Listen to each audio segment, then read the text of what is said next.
you forward. But anyway, let's first hear from Cristian Busoi, who's our third rapporteur.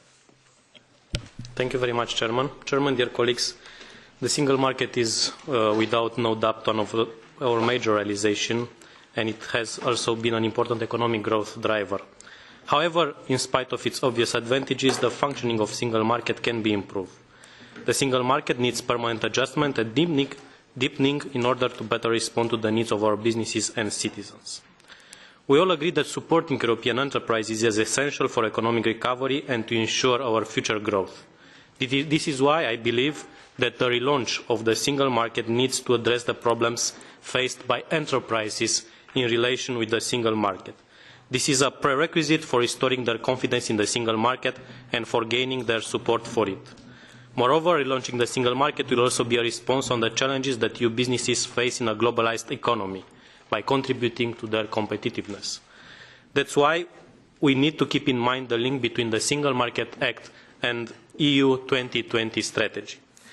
In my draft report, I identified 4 priorities areas in order to make the single market a better place for our enterprises. First, the single market needs to become a better environment for innovation. It has to be the driver for smart and sustainable growth. We all dream about the European Silicon Valley, but I think it's time to take concrete steps to make the single market more attractive for innovative enterprises. Improving the framework for the protection of intellectual and industrial property rights is also a key action area. The launch and enhanced cooperation on the EU patent is an important step forward, and I hope that more member states will join. Moreover, access to finance for innovation is of a great importance. EU project bonds would be a solution for this, and I insist on the difference between EU project bonds and euro bonds, which have to do with public debt. EU project bonds don't have anything to do with this, and their main aim is to finance long-term innovation projects. Of course, the details remain to be discussed if and when the European Commission decides to put forward a legislative proposal on this matter. Second area.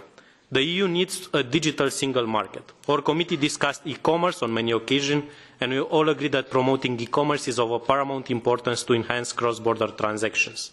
This is something that is useful for both enterprises and consumers. A smooth functional digital market, single market, will also need to be a single market for digital content. This can only be achieved by strengthening the fight against online piracy and by improving the management of electronic copyrights. I therefore strongly welcome the Commission's initiative to propose an action plan against counterfeiting and piracy. If we want our enterprise to innovate and to offer audiovisual goods and services, we definitely need to make sure that they get all benefits from it. The third priority, the third area I would like to propose is to take the appropriate measures in order to make the single market a business-friendly environment. The relaunch of the single market needs to focus on all enterprises and show special attention for SMEs. That's mostly because they are the most affected by market fragmentation and lack of proper access to finance, but at the same time, they are the most important driver for economic growth and ensure most of the jobs in the EU. Our future growth, therefore, depends on our capacity to improve SMEs' access to capital markets, to public procurement, as well to reduce red tape so the SMEs can better develop their activities within the single market. Fiscal measures might also improve the business environment, since our complex fiscal provisions act like an obstacle to cross-border activities. This is why I strongly believe that a more efficient VAT framework, especially concerning reporting obligations, would add value for EU enterprises. A common consolidated corporate tax base would serve the same purpose by providing more transparency and clarity. The last area would be, in my opinion, need a special focus, the single market for services. The further development of the single market for services, and especially for online services, needs to be a priority which is also in line with our digital agenda. Online services are the services of the future, the services that a modern single market desperately needs. In my final word, I would like just to say a few things about the technical aspects. These are the priorities that I have picked from the Commission's proposal, even if it would be great to see most of the 50 proposals implemented.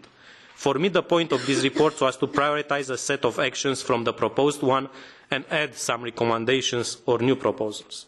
Of course, I couldn't include everything, and I know that some colleagues might have identified other priorities and might feel different about the communication of the Commission.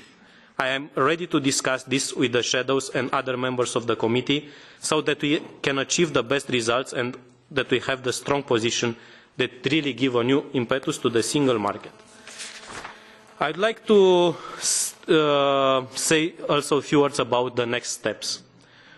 We agreed yesterday, me and the other two rapporteurs, on the general structure that all our reports should have.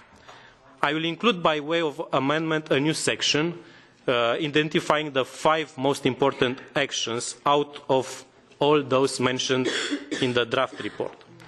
We will need to have a broad consensus about what these 5 priorities should be. We will discuss in detail this with the shadows, most probably in the Strasbourg week in February. We will also need to avoid duplication between the 3 reports as far as possible, since there are things like e-commerce or professional qualification that touch upon both enterprises and Europeans. And maybe the ideas of Professor Correa de Campos of cross-references among our reports will be a good idea to avoid this. Finally, we will have, of course, each of us a meeting with the rapporteurs in the opinion committees, and we will do this in order to coordinate our work and to ensure the coherence and the strength of the final report.